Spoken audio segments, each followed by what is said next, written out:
What is up, guys? We are back for our usual Rust update video, and this is a big force wipe, and we are getting something very new, and that is this new Radtown, the rocket test site and space center, and this thing is awesome. This is by far the biggest Radtown we have ever had. You can get lost in it, and you'll have to see. For me to... Now, that's a glitch right there. I spoke with the team. It's something they can't really fix at the time being, but they are looking to fix it, where the water kind of just, like, pops in. But don't worry, there's no water, you won't drown, as you can see right here.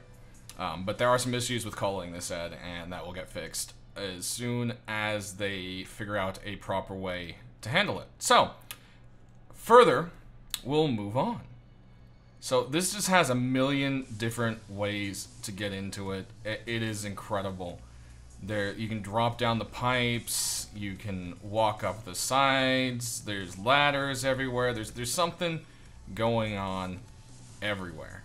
Okay. So once you get into it, there are little doors, sections, hidden areas everywhere. Little balconies, you can shoot down at people there. I mean, the fights that could happen here are incredible, okay? You got all this. This goes to a sewer system. Like, it's, yeah. It's just quite something here. There's offices. The amount of detail put into this, no wonder this has taken the time it has taken, because they have really put some love and work into this thing. And if this is what we're going to see with any future Radtowns, like, wow, incredible. After seeing this, it makes me just want to see a city. And this thing is so big, it might as well be a town. Like, it's incredibly large. So when you get up to the launch site itself up here, it actually does have some working lifts. So you can actually pop in here and hit use lift. And the thing is, it doesn't stop at floors, so if you want to get off on a certain floor, you better jump. But it will go all the way up to the top. So, I mean, this is our first iteration of seeing a working elevator in Rust, which is really cool. Interactive environment, anytime something like that can be added, is just something awesome. So we're going to kind of jump off right here.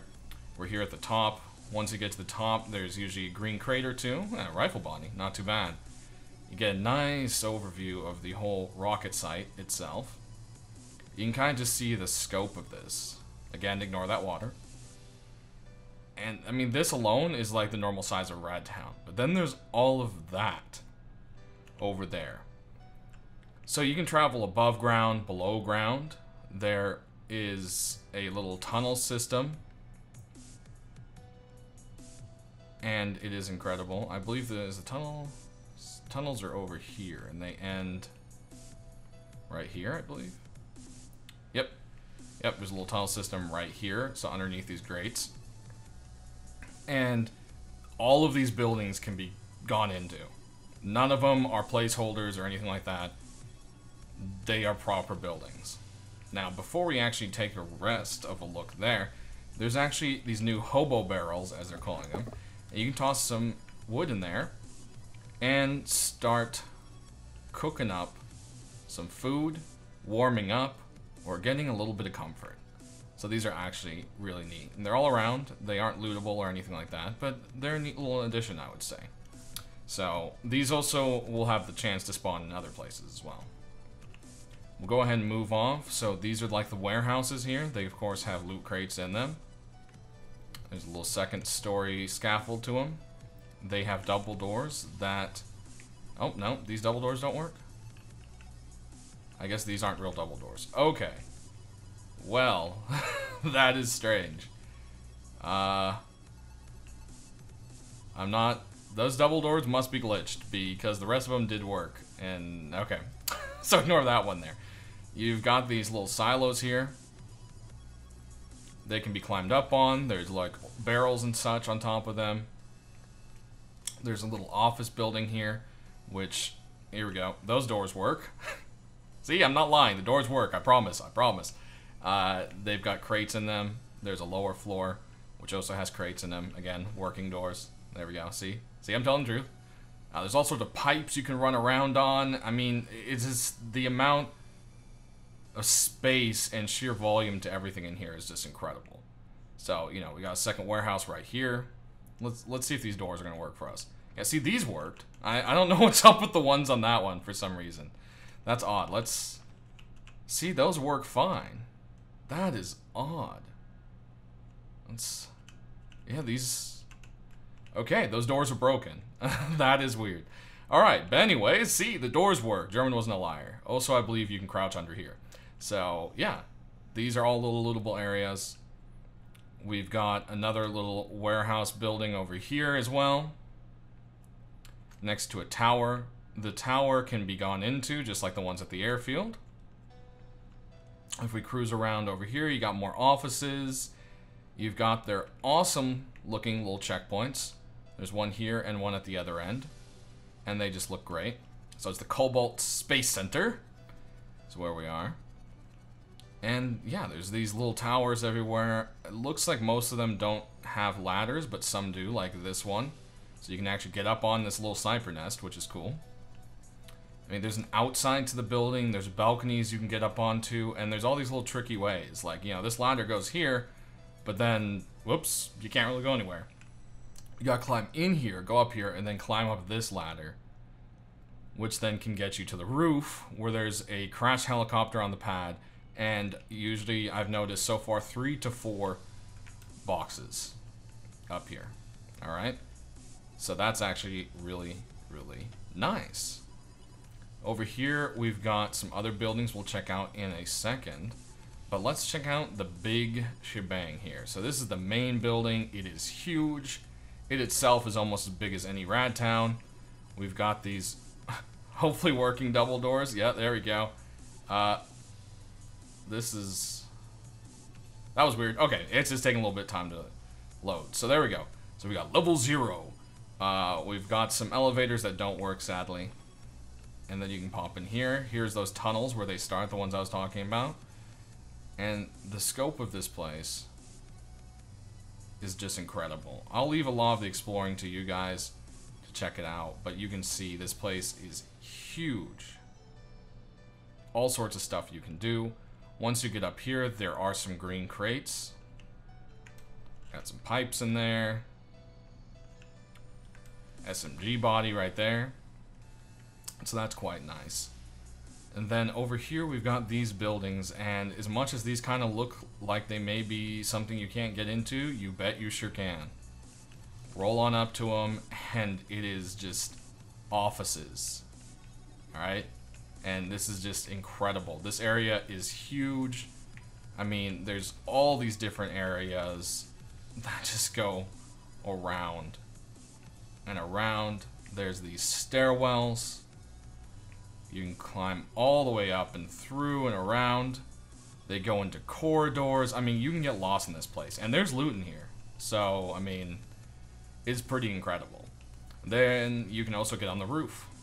There are 2 of them here. So you see both these buildings. Alright, we brightened it up a little bit there. So you've got a couple more towers, a couple more silos. Again, they're all connected, all sorts of little parkouring you can do, and there is this one last building right over here. Now, this one cannot be got into yet. It's just there for looks. I don't know if it's something that's planned to be able to get into, because these are the kind of doors that can be opened. But I'm not entirely sure. Regardless of whether this ends up being openable or not, just, I mean, look at the scope of this place. It is just beyond incredible. Another change you'll be seeing is junk piles now only spawn along power lines and roads and between and near Radtown. So just how barrels used to be. This is an idea to centralize loot and once again cause people to fight over it. Now, of course, the first thing people are going to say is, well, crap, I'm a solo player, I'm screwed now. And unfortunately, that does make it a little bit harder for solo players. But don't worry, things are still being balanced. A lot of stuff has to change in probably ways you don't want them to before they can turn into what is actually expected in the game. So give it some time. The team is working incredibly hard to make the game play better. It's what everyone's been begging for, so give them some time to hash it out. It's going to take a bit. Also, I don't know why things are popping in as slowly as they are. I believe it's my settings got reset, so please ignore that as well. Now, over here, the airport has gotten some love. It now has a checkpoint itself. But the cool thing is there's now a tunnel system. So, as far as I could find, there's 3 entrances. There's this one here. There's an exit in the middle, or an entrance, however you want to look at it. And then there is an entrance here in the little power substation. So once you head down in here, you can go ahead and go around the tunnels. There's some doors where you gotta break it away. And then you can pop right into here. So this tunnel is incredibly dark for some reason. I don't know why. But yeah, there's lots of little nooks and crannies around here. They ultimately lead to what's called Section C. So this is Section C door. If you come from the other end, you'll have to come through this natural mine to get into it. Once you're in Section C, there's actually something that says Armory. So once you start to follow that around, you can get to and around in here. And there is, of course, loot in the tunnels. So eventually bring you to this room here called the Armory. I don't have a torch, so let's go ahead and grab one. Light this place up a bit. So this, I guess, used to be the Armory. It does have some loot boxes in it, which is pretty awesome. So this, you know, wasn't just a whole new Radtown. We also got some nice touch-ups to the airfield, which is something really cool, a nice little bonus on the side. Another small change this week, driftwood on beaches can now also be gathered. This brings me to another point. As you can see, I am crouching and hitting at the same time. That is a keybind. For all of those who haven't noticed, an incredible amount of people have been banned for using auto hotkey, mostly for recoil scripts. A lot of people are saying, I was just using a keybind and I got banned. Well, I use plenty of keybinds, like this one right here, and I am totally fine. So they're a bunch of dirty liars, guys. But Rust is battling the hackers. It is a never-ending battle, and they had a bit of a victory this week by knocking out a lot of people using auto hotkey. If you want to see, there are videos out there showing the vast amount of people that have been banned. Thousands of hours, regardless of YouTube subs, there have been some people that have just disappeared, and it's a step in the right way. Finally, some anti-cheat you all have been asking for. I'm pretty happy, don't know about you. Another happy little change for vending machines. Now, when you go ahead and hover over them with the map, it will tell you what is for sale and how much of it, as long as there's something in stock. This is something that modded Rust already had with, let's say, Rust.io, and it's a nice little change to see pop into vanilla Rust for everyone playing vanilla. Because, I mean, what's the point of going to a shop if you don't know what's selling there? I mean, person's not always going to be online to tell you what they have in stock. So this way you can check before you make the dangerous trek over with all of your items you planned on selling. One of my favorite changes this week is to caves. So not only have they fixed the ore nodes in here being the old ore nodes, they are now appropriately the proper nodes as per last week's changes. These caves were something that became extremely overhyped. It was something everyone was super excited about, but they just didn't really pan out into what people wanted. And that was mostly because the building was so restricted inside. And it's one of those things where you have such an elaborate cave system, you can't let people block off everything and make this 500 C4 base to raid. But it had to be something between what we used to have and what we have now, and we've got our first step in the right direction. As you can see, there is no longer a marking here, but at each entrance, I can't speak. So you can now build in the full size of the actual cave here. You can go ahead and block off the whole thing. That is your full area. You can build in all of it. All the way around, all the way up. And you can actually fit quite the good sized base in here now. Now, do keep in mind this is only with the small and medium caves for now. They are working something out for the bigger ones. Regardless, though, this is a much-needed improvement, making cave bases, I would say, actually valid once again today. And I'm looking forward to seeing some nice setups of some nice trap and, 50,000 C4 to raid base designs coming from this new change this week.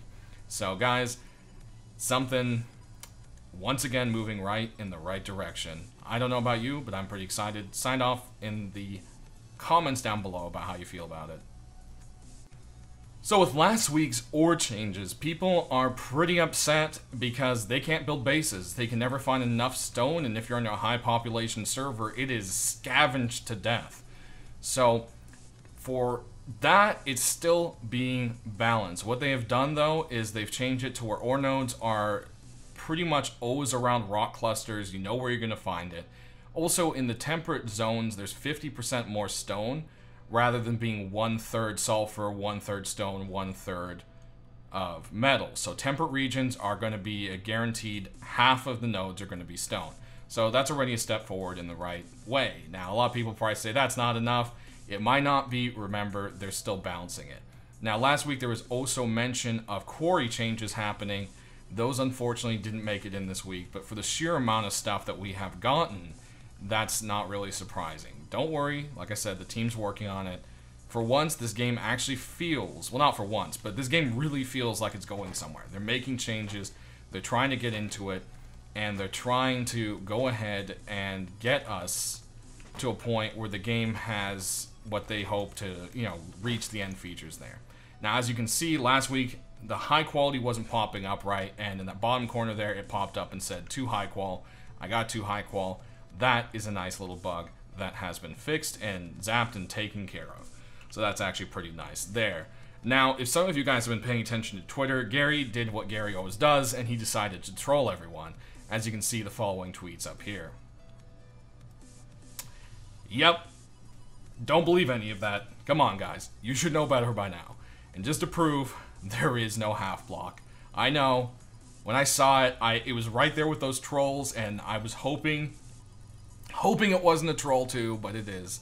The half block isn't back yet.